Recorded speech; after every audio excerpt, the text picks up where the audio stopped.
तो चलिए दोस्तों, आज हम आपको बताएंगे कि आप अपने लक्ष्य पर कैसे ध्यान केंद्रित कर सकते हैं। एक बार स्वामी विवेकानंद अपने आश्रम में सो रहे थे कि तभी एक व्यक्ति उनके पास आया जो कि बहुत दुखी था, और आते ही स्वामी विवेकानंद के चरणों में गिर पड़ा और बोला, महाराज, मैं अपने जीवन में खूब मेहनत करता हूँ, हर काम खूब मन लगाकर भी करता हूँ, फिर भी आज तक मैं कभी सफल व्यक्ति नहीं बन पाया। उस व्यक्ति की बातें सुनकर स्वामी विवेकानंद ने कहा, ठीक है, आप मेरे इस पालतू कुत्ते को थोड़ी देर तक घुमाकर लाए, तब तक आपके समस्या का समाधान ढूंढता हूँ। इतना कहने के बाद वह व्यक्ति कुत्ते को घुमाने के लिए चला गया, और फिर कुछ समय बीतने के बाद वह व्यक्ति वापस आया। तो स्वामी विवेकानंद ने उस व्यक्ति से पूछा कि यह कुत्ता इतना हाफ क्यों रहा है, जबकि तुम थोड़े से भी थके हुए नहीं लग रहे हो, आखिर ऐसा क्या हुआ?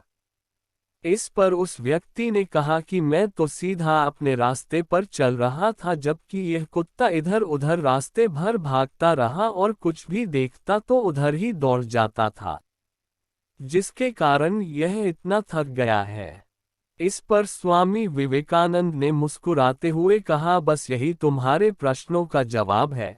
तुम्हारी सफलता की मंजिल तो तुम्हारे सामने ही होती है, लेकिन तुम अपने मंजिल के बजाय इधर उधर भागते हो, जिससे तुम अपने जीवन में कभी सफल नहीं हो पाए। यह बात सुनकर उस व्यक्ति को समझ में आ गया था कि यदि सफल होना है तो हमें अपने मंजिल पर ध्यान देना चाहिए।